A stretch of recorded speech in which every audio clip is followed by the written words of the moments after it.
Merci d'être ici. Thank you all for being here. I want to start by acknowledging that we are gathering on the traditional territory of the Algonquin Anishinaabe people. Here to discuss the changes to off-campus work hours for international students coming into effect in the coming months and highlight how we're working with our partners, including provinces and territories and learning institutions, to improve the integrity of the international student program and put in place rules to make sure that students are properly supported and successful here in Canada. Les étudiants étrangers sont source d'avantages sociaux, culturels pour le Canada, c'est clair. Pour préserver ces avantages et protéger certains étudiants internationaux qui ont été laissés vulnérables, nous travaillons à améliorer l'intégrité du programme des étudiants internationaux. In October of 2022, we waived the 20-hour per week limit for off-campus work for international students. At the time we were recovering from the pandemic, employers couldn't find workers for positions, and many students were struggling with rising costs. Lifting this threshold was important to help local economies and small businesses as well as international students alike. In December, I announced the extension of that policy, allowing for unlimited off-campus working hours for international students. At the time, I didn't want to make the changes in the middle of the study year and put some students in difficult financial positions. However, the policy expires today, and it won't be renewed, as it was a successful measure in helping our economy recover from the pandemic and is therefore no longer necessary. The changes I'm about to announce won't affect most students who are just at the end of their academic year now and planning to work through the summer, because students are already allowed to work unlimited hours during the school breaks under certain conditions stated in their study permits. Les étudiants inscrits à des programmes qui ne suivent pas l'année universitaire standard de septembre à avril peuvent toujours travailler à temps plein si leur programme particulier prévoit une interruption similaire. Travailler au Canada présente un certain nombre d'avantages pour les étudiants qui peuvent ainsi compenser leurs dépenses et acquérir une expérience professionnelle au Canada et éventuellement dans le domaine d'études qu'ils ont choisi. At the same time, it's been shown by research, and we know that increasing working hours while studying at post-secondary institutions can lead to declining academic performance and increase the risk that students will drop out of their programs.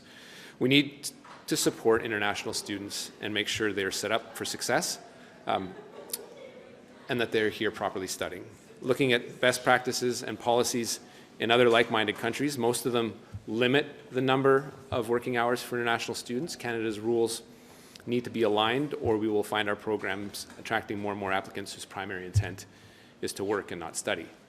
We also want to follow the research and continue to improve the integrity of the entire international student program. To be clear, the purpose of the international student program is to study and not to work. So with these considerations in mind, we intend to make permanent changes to allow up to 24 hours of off-campus work for international students, with a goal of having that in place for the fall. Alors que le travail se poursuit pour mettre en œuvre la nouvelle règle sur les heures de travail, la petite cohorte d'étudiants qui suivent des sessions académiques régulières pendant l'été est soumise aux réglementations existantes. Les étudiants qui bénéficient d'un congé universitaire peuvent continuer à travailler sans limite d'heures pendant l'été, bien entendu. As most shifts are 8 hours long, the new 24-hour rule means that students can work up to 3 shifts a week. To conclude, as I announced this past December, we increased financial requirements for new study permit applicants to a little over $20,000 for 2024. This figure is a more accurate reflection of the cost of living today in Canada and doubles what was required before. It means the students are better prepared for when they arrive. Going forward, the financial requirements will be tied to the low income cutoff published by StatsCan each year to ensure it continues to reflect the true cost of living in our country.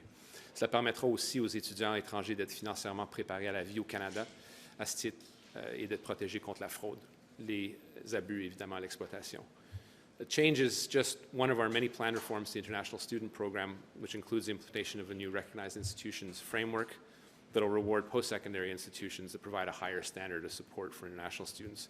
Nous voulons que les établissements soient tenus de fournir les services dont les étudiants ont besoin, y compris la recherche d'un logement adéquat et l'accès à des services essentiels tels que les soins de santé. Le travail sur ce cadre est en cours et j'aurai plus de détails à partager dans les mois à venir, une fois que les consultations avec les provinces, les territoires et les institutions auront eu lieu. Combinées aux réformes du programme annoncées précédemment, ces modifications permettront d'établir un cadre plus solide pour soutenir et protéger les étudiants étrangers. I want to thank provincial and territorial partners for their ongoing work to help improve this program, because we know a lot of that responsibility and jurisdiction, frankly, lies on their shoulders. As well, I'll be meeting with provincial and territorial ministers on May 10th to discuss our plan for a sustainable, trusted immigration system and how to better align our immigration levels with the needs that have been expressed across the country. Impatient, évidemment, de prendre vos questions. 24 hours. You previously floated the idea of 30 hours. Can you talk about how you got to 24? Yeah, look, 8 shifts is 3 shifts of 8 hours. It seems reasonable. It's a lot to be working during the week. We know that over 20 hours, there are more than 80+% of students working over 20 hours. We think it would have been unduly burdensome to reduce it to 20 hours or even more. We know from studies as well that when you start working in and around the 30-hour levels, there is a material impact on the quality of your studies.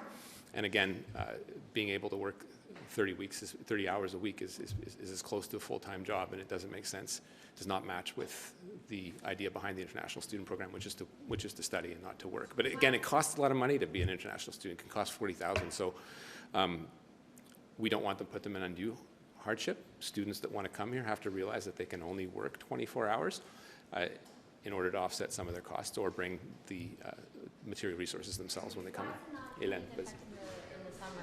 Why is it till the fall? It's just the implementation program. There is a consultation period that by law we have to undertake. Canceling the policy right now means things snap back to 20 hours. Now, if you're a student and you're on break, like most students, you can work 40 hours a week or more. But those that are taking full-time studies during the summer will in fact have to comply to a 20-hour week, and that'll be ramped up after the consultation and regulation period to 24 hours in September. Vous avez mentionné un pourcentage de gens qui travaillent plus que 20 heures, je n'ai pas compris. Oui, parmi la cohorte d'étudiants internationaux qui travaillent, il y a plus de 80% de ces étudiants qui travaillent au-delà de 20 heures et j'ose présumer bien au-delà de ça. Donc, la réduction à 20 heures, ça aurait été préjudiciable de façon matérielle. Mais ma vraie question, c'est la plupart des étudiants ne vont pas faire des chiffres de 8 heures. Ils vont travailler 4 heures ici, 3 heures là. Et donc, je repose un peu la question de ma collègue. Pourquoi 24? Pourquoi pas tout simplement être revenu à 20, par exemple? Bien, d'abord parce que à 80% et plus de gens qui travaillent au-delà de 20 heures, on savait qu'il y a des gens qui ont besoin de cet argent-là pour payer leurs frais qui sont quand même très significatifs par rapport à un étudiant qui vient d'ici, qui paye peut-être 5, 6, 7 000. Un étudiant qui vient d'étranger peut payer à peu près 30, 40, 50 000 parfois. Donc, à moins que ce soit une personne très fortunée, il faut qu'il travaille.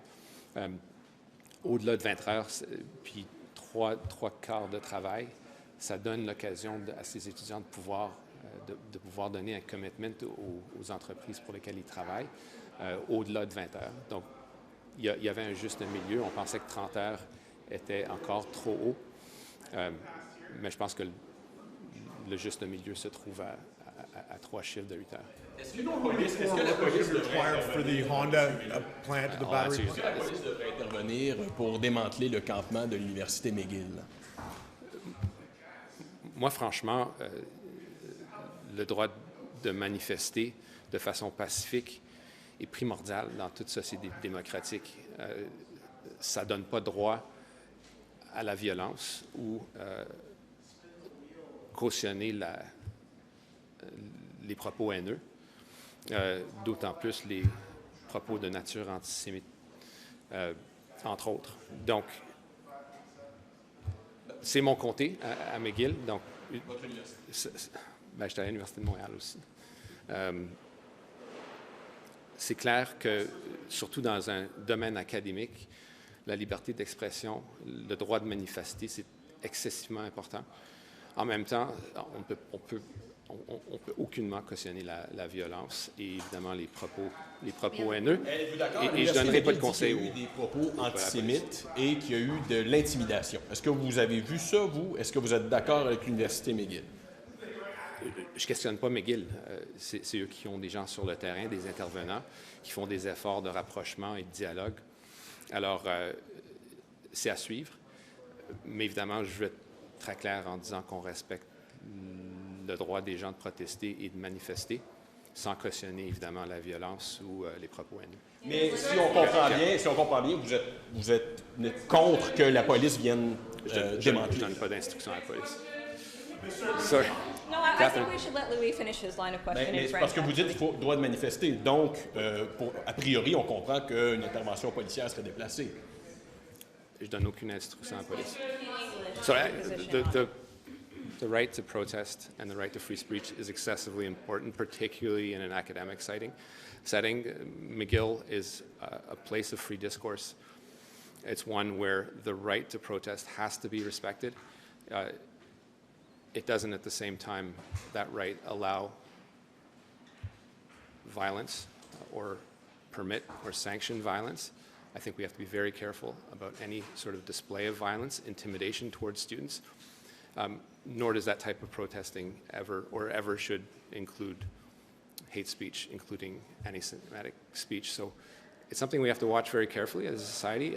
McGill has an international reputation, and I think it becomes a beacon for people to come and manifest their views.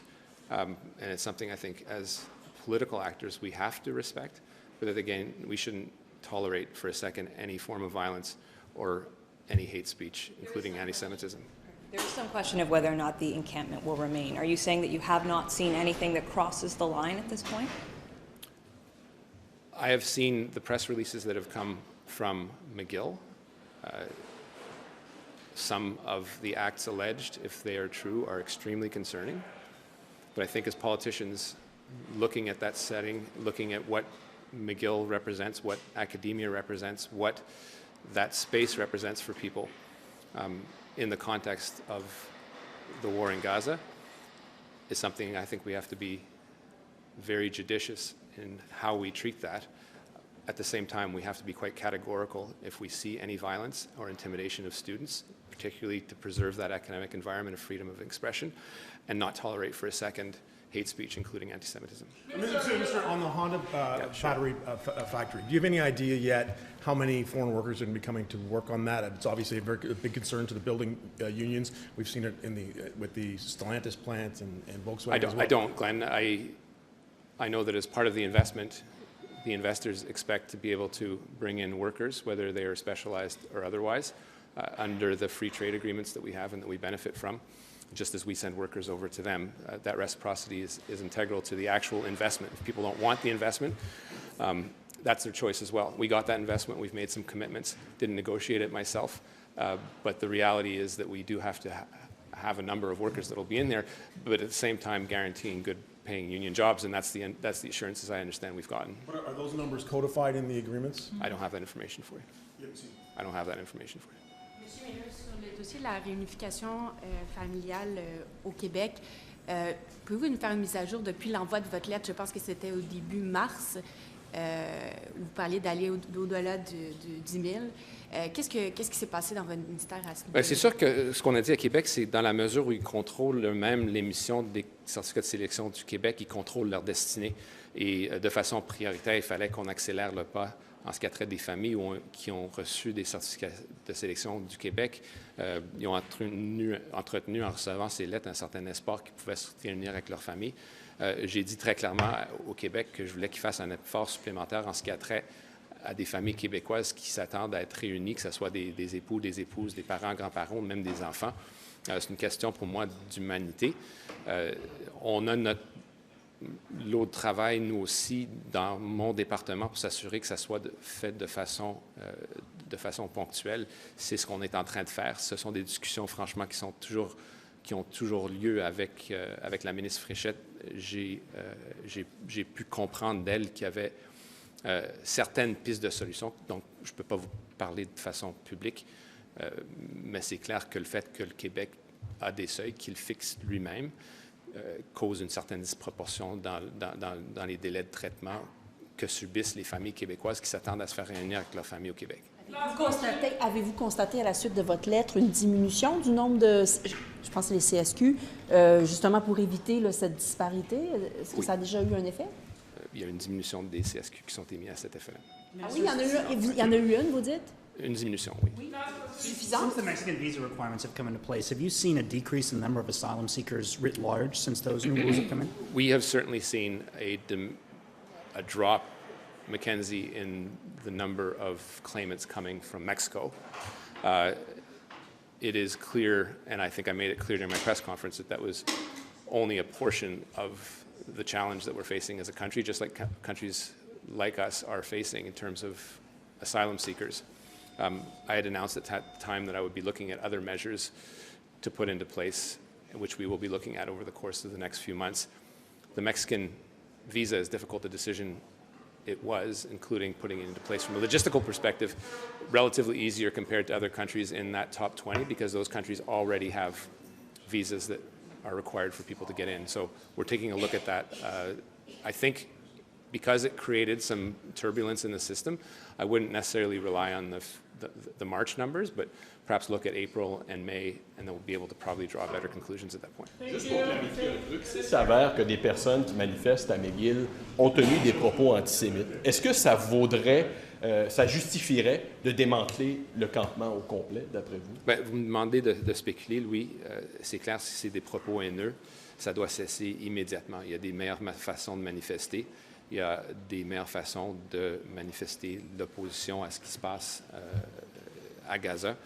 Et être violent ou entretenir des propos haineux, c'est une ligne rouge. Est-ce que ça, donc, une ligne rouge qui justifierait de démanteler le campement, peut-être? Écoutez, là, je vous demandez de spéculer.